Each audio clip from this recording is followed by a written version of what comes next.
Welcome.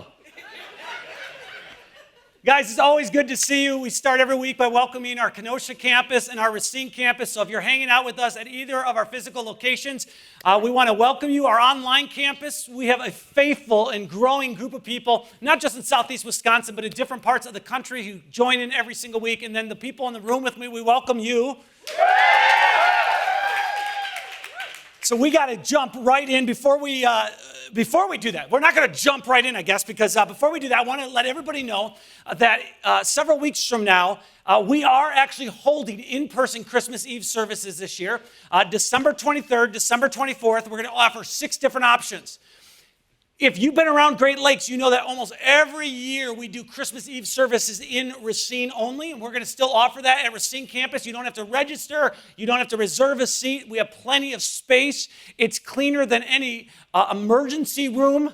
I mean, we've got cleaning supplies and everything else trying to keep that thing as spick and span as possible, and you can spread out. But at our Kenosha campus, if you're going to join us on Wednesday, December 23rd, for either of our 2 service options, or you're going to join us on Thursday, December 24th in Kenosha for 2 service options, you need to know that you have to pre-register. You have to reserve a ticket because we are not going to be accused of being a super spreader event. We're going to make sure we have some space, and it's very important that you do that and that we're going into the holidays totally prepared. If you're in the room with me or any of our in-person locations, there are invite cards sitting on your seat. Those are for you to take. Those are for you to be reminded. If you're watching online, just go to greatlakechurch.com/Christmas, and the details will be there, including the opportunity to pre-register and get your ticket. Wow. Now that we're done with that, I just got to tell you, I'm excited about today because we are wrapping up a series we've been in for several weeks called 4. It's a teaching series. And the premise of the series has simply been that every individual, every corporation, every business, and every single church is known for something. Everybody has a reputation. Now, we could throw out hundreds of examples. Let me just do a few examples for you, right? Jerry Seinfeld, when you think of him, you think of comedy, right? He's had different jobs. He's accomplished more in his life than just comedy, but that's what he's known for. J.K. Rowling, what is she known for? Promoting witchcraft through Harry Potter. No, she's known as an author. She's written many, many books, but that's primarily what she's known for. Then we have Elon Musk. He's known for being an entrepreneur. Oprah. She's accomplished so much, but what is she known for? She's known for talk shows. She's known for her book club and for shedding lots and lots of tears, right? Bono. What is Bono known for? His music. But he's also a humanitarian, right? And so he's known and he's labeled for the good he does in this world. Then, of course, we have Kanye, who is known as a failed presidential candidate of 2020. Ladies and gentlemen, only 60,000 votes in his favor. I cannot believe it. I thought he would have done better than that. But the question we've been wrestling with literally since the beginning, there's really 2 questions, is number 1, what do you want to be known for? Like if you could leave a mark on the world and you could determine your reputation, what do you want that to be? And then number 2, what are you actually known for? Unfortunately, we don't get to answer the second question. That's for our family and our friends and our acquaintances and our coworkers to answer. But what we've said is when the answer to those 2 questions line up and the answers sync, then we are living a life of purpose. We can be assured like this is what life is supposed to be. It's meaningful. But when there's a gap between what we want to be known for and what we're actually known for, then that's where there's a restlessness inside of us, because we know we're not living our full potential. And so if you haven't spent a lot of time thinking about this and what you want to be known for, the suggestion that I have for you, and really what we've been talking about throughout this series, is determine to be known as someone who is for people and for the community you live in. So if you live in Northern Illinois, you live in Southeast Wisconsin, right? You live somewhere else on this planet, whether it's a town or a village or a city, just determine to be known as someone who is for the people of that community. And the reason I bring this up, and the reason we've done a series on it, is because there's plenty of people in our world. There's so many people in our world who they've just unintentionally developed a reputation of being known by what they're against and what they oppose and what they disagree with. So let's be the antithesis of that. Let's stand in opposition of that. And if you have a hard time wrapping your mind around this idea of what it looks like to be for someone, for the community, I want you to think of it in terms of your favorite team, right? Because you always want your team to do well.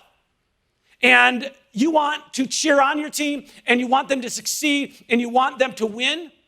And even if they don't win, what do? You still wear the jersey, and you still buy the merchandise, and you still go to the games, and you still support them. And if it's a horrible, horrible year, you don't give up on your team. You say, next year we're coming back. Next year we're going to be bigger. We're going to be better because you are for them. So let's be for people and for our community, and let's cheer them on. Amen. Now, I know in 2020, this is a challenge.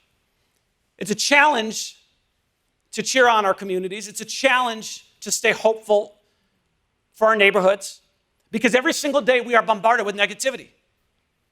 Every single day, it's the same news repeated over and over and over, right?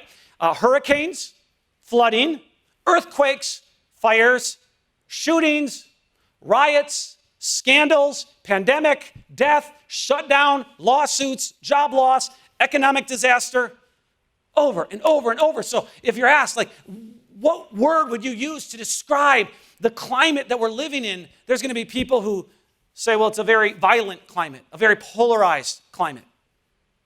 Maybe they'd use the word self-absorbed. Maybe some would even go so far as to say godless.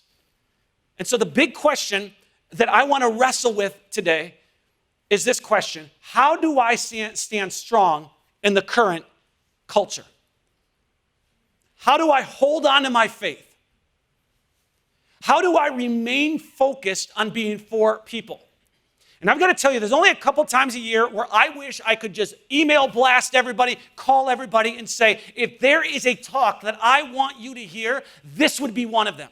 Like if I just could have 3 talks all year long that I get people in a room for, and this is going to be one of those talks. I'm so passionate about it because this is the question we all ought to be wrestling with. How do I stand strong in the current culture?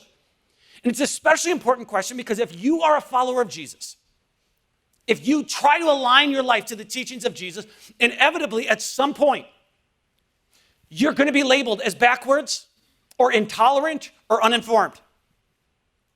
There is an increasing amount of pressure in our world to not just love and accept everybody, which I think is super important, and I hope we're all moving in that direction, but there is an increasing amount of pressure to agree with everybody on everything. And if you don't agree with everybody on everything, you are considered hateful.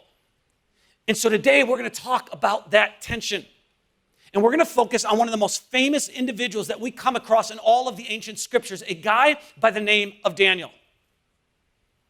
Now, before we get into Daniel's story, I want to ask you a question.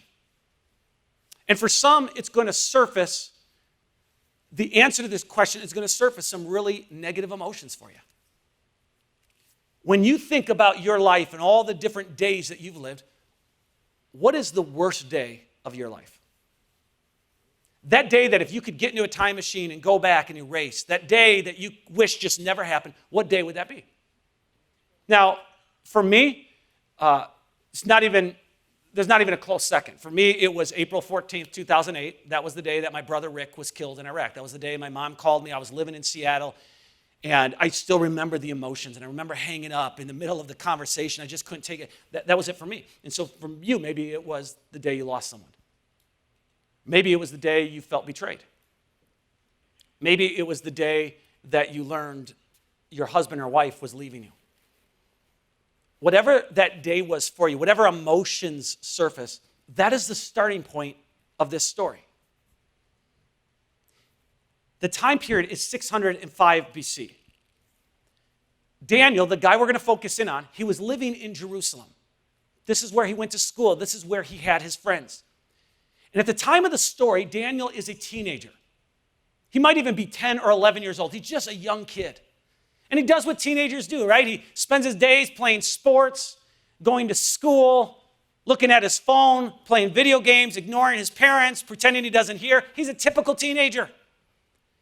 And here he is living in Jerusalem at a time where Jerusalem ends up being attacked by the Babylonian army.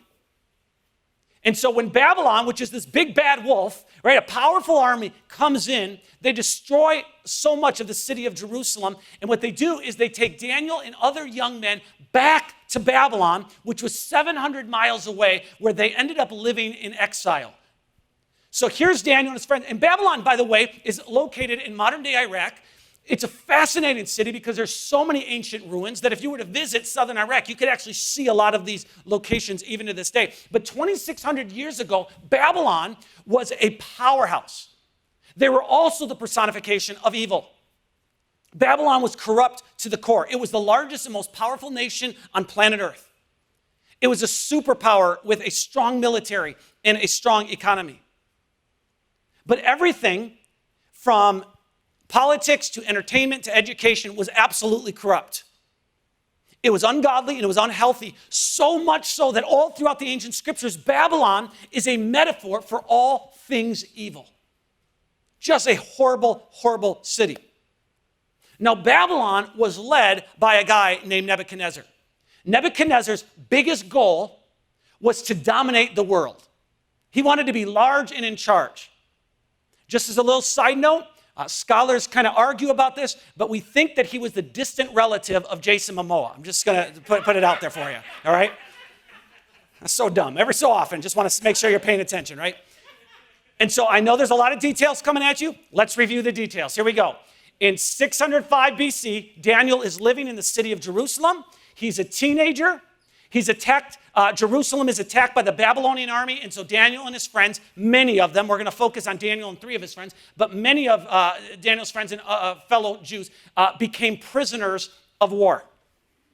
Right? If we were to discuss it in detail today, we would say that maybe we would call them, maybe we would refer to this as human trafficking, okay? But that's the story. So Daniel and his friends are now living 700 miles away from Jerusalem. And the reason that I want to specifically look at his life is because even though Daniel lived in a godless culture, he was able to thrive. He was able to remain strong in his faith and to grow in influence among the leaders of his day. And so the question I want to ask is, try to answer today, is how was he able to do that? Because if we're going to be for our communities, it's easy to look at our communities and feel hopeless, and it's easy to look at all the evil that we wish would change. But how are we able to thrive if we were to follow Daniel's example? And thankfully, Daniel gives us a little insight on how he was able to do this. Because towards the end of his life, he writes a memoir. It's a book that ended up in our Bible. It's called the Book of Daniel. And here's how Daniel starts his book. During the 3rd year of King Jehoiakim's reign in Judah, King Nebuchadnezzar of Babylon came to Jerusalem and besieged it. Now, if you're not a history buff and you don't get into things like this, and because I do get into things, but if you're not a history buff, I know right now it's easy to just like start checking out, right? It's like, oh my gosh, King Jehoiakim, that's a name I'm never going to remember. King Nebuchadnezzar, Babylon, I'm already lost. I'm going to ask you to do your best not to check out, because what Daniel is saying in his book as he starts is he says, I want you to know that there was this evil king, Nebuchadnezzar, and this evil nation, Babylon, and they attacked Jerusalem. He continues. He says, the Lord gave him, he's referring to King Nebuchadnezzar, the Lord gave him victory over King Jehoiakim of Judah and permitted him to take some of the sacred objects from the temple of God. So Nebuchadnezzar took them back to the land of Babylonia and placed them in the treasure house of his God. Now, it is almost impossible for us to understand or appreciate what's taking place, but this is fascinating. It's 605 BC. There's an evil king leading an evil nation, and they attack Jerusalem. They destroy lives. They burn down homes. They take sacred objects from the temple, objects that the Jewish people would never have touched, and they touch these, and they take them back to Babylon, and when they return back to Babylon, they place them in the temple of their God. It's kind of their way of saying, our God is bigger than your God. Our God is stronger than your God. Our God is better than your God. Then, as part of this attack, Daniel writes about, we referred to it earlier, how he, along with several of his friends, were taken as prisoners of war. Now, here's what's fascinating. When Daniel writes this, He's an old man, and he's looking back at these horrific events that unfolded in his life, and horrific events that unfolded for the people of Judah, or for Israel. And he says, with confidence, it was God who gave King Nebuchadnezzar victory. It was God who gave this evil king and this evil nation victory over Israel. Don't miss this. From the very beginning of his book, Daniel makes it clear that he believes God is sovereign over all things. Which means even though life is out of control, I still believe that God is in control. And Daniel's belief about God being in control influenced how Daniel saw his situation, and it influenced the way he responded to what was happening to him, to his friends, and to the Jewish people. He says, when I look back, I think God ultimately saw what was happening, and he allowed it. And one of the reasons that Daniel thrived in difficult circumstances was because he remained hopeful. In the lowest moments of his life, in the lowest moments of his nation's history, Daniel refused to give in to panic or despair. He believed that God was absolutely with him in the midst of everything he was going through. And I think one of the reasons he remained hopeful was because he didn't buy into this belief that if you follow God, your life is going to be exempt from pain, loss, and difficulty. He understood that those things are a part of life, but he also believed that God was with him in the midst of those things. And so I would say to you, and I would remind myself, it is important that we do not ignore the reality that life is filled with pain and difficulty and disappointments. This past week, I talked to a member of our church, been with us for more than 10 years, who tragically lost their son in a car accident this week. I talked to someone else a week ago, just in a lobby. They were guests, they were from out of town. And I said, what are you doing in town? And they said, my sister passed away suddenly. And so they were here as part of the grieving process. This week, I was reminded of a couple in our church who would have been celebrating their grandson's 13th birthday. But tragically, their grandson died 7 years ago. If you believe that life is all rainbows and unicorns, you're never going to be hopeful, because when tragedy strikes, it will destroy your worldview. Daniel was realistic, but he was also hopeful. And he says, in the midst of everything I'm going through, God is with me. And he understood that even though things were really bad for him and really bad for the nation of Israel, it wasn't the end of the story. Now, if you're a sports fan, you ought to appreciate this. Because if you watch enough games, inevitably there will be a game in which your team is down and it seems absolutely impossible for them to come back, but then something changes. Now, 5 years ago, some of you will remember, this happened for the Packers. It was called the Motown Miracle. They were playing the Lions. They were losing. It's the last play of the game. Here's what happened. Rodgers in trouble. It's going to get there. He turned 32 yesterday. Does he have a vintage moment in him? In the end zone. It is caught for the win. Richard Rodgers with a walk-off touchdown. A game ender for the Packers. Now, obviously, I chose a moment from the Packers games, right? But if you're a sports fan, you've experienced this. Whether you're a Cowboys fan, Patriots fan, Bears fan, Lions fans, you're still waiting on your moment, but it's going to come, right? Daniel's perspective of God was so big that he maintained hope in the midst of difficulty. And as the story unfolds, we learn that Daniel and the young men who had been brought to Babylon as prisoners of war were indoctrinated into the Babylonian culture. In fact, King Nebuchadnezzar had given these instructions. He said, train these young men in the language and literature of Babylon. So these young men had to learn a foreign language and a foreign culture. Remember, they didn't have documentaries they could watch about the culture. They didn't have YouTube videos that they could watch. They didn't have Rosetta Stone so they could learn a language fairly quickly. They didn't have Google Maps to even look and see where they were at and where they were living in the known world at that time. They just had to figure it out. It wasn't a quick process. And then they had to learn the literature of Babylon, which was primarily the astrology and the occult. And so for 3 years, Daniel says, we were indoctrinated into this culture. For 3 years, Daniel and his buddies are supposed to study astrology and occult practices so they could be better prepared to serve this evil king by the name of Nebuchadnezzar. On top of that, the Babylonian government changed the names of Daniel and his 3 friends. Here's what we read. We read the chief of staff renamed them with these Babylonian names. Daniel was called Belteshazzar. Hananiah was called Shadrach. Mishael was called Meshach. And Azariah was called Abednego. Now, we read this, and it's just easy for us to quickly pass it and say, too many names for me, and let's just get on to the next verses. But what I don't want you to miss is these names that they were given, Belteshazzar, Shadrach, Meshach, and Abednego, are names that are references to Babylon, the gods of Babylon. Okay, so for example, Daniel, his name means God is my judge. Belteshazzar, his new name means Bel's prince. All right, Bel is a Babylon god. So that would be like if you're a follower of Jesus and your parents name you Christian, someone comes along and now calls you Satan's prince.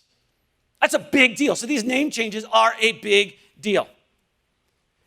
If that wasn't enough, if that wasn't just crazy enough and ruined his life enough, many theologians agree that Daniel and the other men who had been kidnapped and brought to Babylon, that they were castrated. That's not a good day, right? They served as slaves in Babylon at a time where many slaves were castrated, because here's the deal. If you were the king, you knew that your harem of wives would regularly be interacting with these young, good-looking guys. And so in order for there not to be any temptation, he would have these guys castrated. He didn't want them to be a threat. And so it's almost certain that it happened to Daniel, that along with everything else, now he loses his ability to have a family of his own, which was a big deal in Jewish culture. Not just to pass down your legacy, but because there was no Social Security. And so it comes to retirement age, you need your sons to help you and support you. And so it's a big deal that is taken away from Daniel. But what is even a bigger deal is we never read about Daniel becoming belligerent. We never read about Daniel demanding his rights or protesting. In our country, things are a little different, right? If someone is told you cannot pray at a football game, or you cannot hand out Bibles in this private business, or we hear that maybe this phrase, under God is going to be taken away from the pledge, or in God we trust is going to be removed from the money, or we're hearing that somebody is saying happy holidays instead of Merry Christmas. There are some who will argue this is persecution. Our religious rights are being infringed upon. I just want you to hear, Daniel doesn't do any of that. He understood how to navigate the culture in which he lived. Now, to be clear, Daniel wasn't a pushover. Right? He just doesn't go with the flow in everything that happens. He wasn't always silent and compliant. As a matter of fact, Daniel and these young men, as they're being trained and indoctrinated, they're given a specific diet from the king, different foods that they wouldn't normally eat because they had a very strict Jewish diet that they followed. So they're given food they wouldn't normally eat. They're given wine. And so Daniel, what he does is he politely asks for permission to not eat the food that he's being served. Which is fascinating, because if I'm Daniel, I'm going to go off about the separation of church and state. I'm going to go off about how my God is more powerful than your God. Don't mess with him. I'm going to talk about how I'm Jewish. This is my diet, and you can't tell me what to do. But I love his attitude. He's just so respectful. He politely asked if he could be allowed to eat something different from everyone else. And at first, his boss is like, Daniel, I love you, man. You're a good guy. You've always been nice to me. But here's the deal. He says, the king has instructed that we feed you accordingly. They want you to make sure you're healthy. And so Daniel just says, all right, would you please allow me and my buddies to try a diet of vegetables and water for just 10 days? And just see in 10 days what happens. And the overseer agrees to it. And 10 days later, Daniel and his friends are looking healthier than everyone else. And so the overseer is like, you know what? I'm going to let you continue with your unique diet. So Daniel thrives in difficult circumstances because he remains hopeful. But another thing we see all throughout these writings is that Daniel thrived because he remained humble. Daniel understood everyone deserves respect. And so every time he interacted with people, every time we read about him interacting with leaders, he is doing so in the context of kindness and respect. He understood that trust has to be earned. He understood that it takes time to earn the right to speak into people's lives. And so as the story continues to unfold, here's what we read. God gave these 4 young men an unusual aptitude for understanding every aspect of literature and wisdom.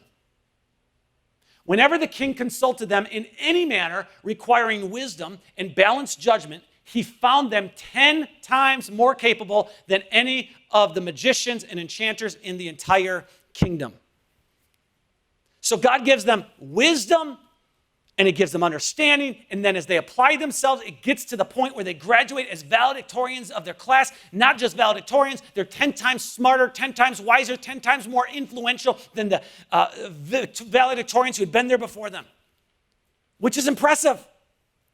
But what's more impressive is they're thriving in the midst of a dark place, and they're growing in their influence. Now, I'm going to say something that I hesitate saying. I don't agree with every decision made by political leaders. And I say I hesitate because I know now people start to say, Dave, where do you land on the political scale? But I'm just going to say this. I have watched decisions being made by governors, by presidents. I'm just saying, keep it in all plural. I'm going to say, keep everybody happy here, right? By mayors, by city officials, at times school districts that quite honestly, I just think, what were they smoking? This doesn't make any sense to me. And I'm not talking over the last 6 months only. I'm talking about, over many, many years of my life. You just watch decisions being made, and you're like, who makes decisions like that? But I got to give them credit. None of them have ever brought our culture to the point where astrology and the occult are the government-sponsored religion and the core curriculum of our schools. Babylon was evil at every level, and Daniel thrived in it, and he influenced it, and he was able to talk about God in the midst of it. Another thing I just hope we don't miss in this story is Daniel's forced to study the occult and serve this evil and godless king, and he serves so well that he gets promoted. You don't get promoted because you're doing a bad job. You get promoted because you're doing a good job. And Daniel's working hard to make the king successful. And so Daniel's thriving because he's remaining hopeful and he's remaining humble. But he also thrives because he is wise in his interaction with others. Now think for a moment about someone that you absolutely do not respect them in a specific area.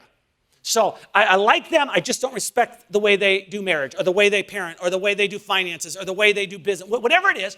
Imagine for a moment if they give you unsolicited advice in the area that you have no respect for them in. How do you respond? Like, what are the emotions? And I can tell you, I know, because I have a friend and I love him to death. But when he starts to talk to me about finances, which he does from time to time, I just clam up. And no, he does not attend Great Lakes Church. Otherwise, I wouldn't be telling this story. But he wants to share this unsolicited advice. And I'm like, dude, you suck with money. I don't say that. I just smile and nod. But I'm thinking, don't tell me how to handle money. We don't respond well to people we don't respect. But Daniel is wise in his interactions. Therefore, people were willing to listen to him. And when the time came for him to speak up, they didn't have this wall that they had built up because Daniel had been rude or disrespectful or unkind or had blasted him on social media. Now, again, just to be clear, I'm not saying Daniel was a pushover and he complied with everything. But he knew when to speak up and when not to speak up. When his name was changed from God is my judge to Bel's prince, he just kept his mouth shut. Just thought, not that big of a deal. But when his diet was being challenged and he felt like this was a thing to honor God, he spoke up and he was just very polite. When it came to studying the occult and astrology, Daniel knew he was absolutely forbidden to practice it, but he also knew there was nothing that forbid him to study it. And so if he was going to study it, he was going to give it his best, he was going to work hard. And as a result, God gives him great understanding. He graduates as valedictorian. He gains influence. And eventually, he's able to talk openly about God because of it. Now, I'm just going to tell you, I'm confident that it was not the greatest joy of Daniel's life to get up every day and help the one who had destroyed the city of Jerusalem, who had burned down homes, who had taken prisoners of war, who had castrated Daniel and his friends, who had ransacked the temple and mocked his God. It was not the greatest joy of his life to get up every day and help that guy succeed. But Daniel understood that's where God put him. And so he did it to the best of his abilities. And because he did it so well, he eventually earned the right to speak about God. Now, I don't know how evil your workplace is. I don't know how evil the neighborhood you live in is, right? I don't know when Thanksgiving rolls around how evil your family is. But I promise you, Babylon is worse. And Daniel thrives in it, and he influences it. And let me just close with this thought. A few chapters into Daniel's book, he writes about how King Nebuchadnezzar gets arrogant. And Nebuchadnezzar is looking around at all success and all his power, and he says, I basically did this myself. It's my own doing. I'm smart, I'm powerful, and God's just had enough. And God just says, you know what? I'm going to remove your power, and I'm going to humble you. And he actually kind of, he gave Nebuchadnezzar a glimpse of this by giving him a very powerful dream, one that shook him to the core. And it was this glimpse of his life being destroyed. He didn't realize it, though, because it was through metaphors and big trees. And so he's just disturbed. He wakes up and he doesn't know what this dream means, and nobody can interpret it. But Daniel knows the interpretation of the dream. And so Daniel stands in front of the king and says, I know what the dream is. Now, I'm just telling you, if this was me, I'd say, this is the moment I've been praying for, Nebuchadnezzar. This is the moment I've been hoping for a very long time, because you're about to go down. That's not Daniel. Daniel was very somber, and he looked at the king and he said, I wish the events foreshadowed in this dream would happen to your enemies, my lord, and not to you. He wanted the king to succeed and to prosper because he knew it had implications for the Jewish people. It had implications for his own life and really for the entire empire. And Daniel understood that the heart of God was not to wipe people out. The heart of God was to change people.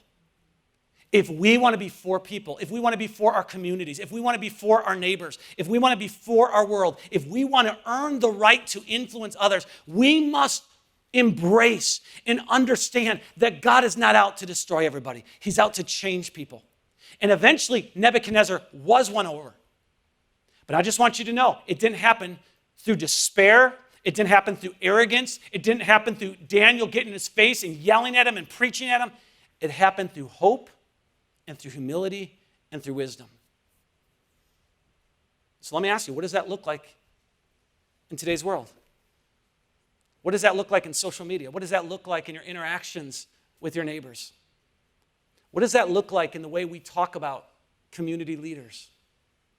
What does that look like in the way we talk about our school district and our school boards? Jesus said, we are the light of the world, and it's up to us to let that light shine. Years ago, maybe 20 years ago now, I owned, some of you might remember this, Timex had a watch that came out. It was called an Indiglo watch. And it was a watch that you'd press it and it would light up and the whole thing would glow. And quite honestly, it was like a glow-in-the-dark sticker. It like had no power. You know, it was just barely. But the darker it was, the more it would light up. And so when you looked at it in dark, it would be like, wow, that actually shines out. And so I want you to know that the darker our communities get, the darker our neighborhoods get, the darker it at times may seem like our nation gets, the more powerful light becomes, even if it is the tiniest of lights. Let us let our light shine for all to see. Let me pray for you. Heavenly Father, I pray, give us wisdom, give us humility, and give us the ability to be hopeful, so that in every environment we go into, in every environment that we're a part of, we will be light. We pray this in Jesus' name. Amen.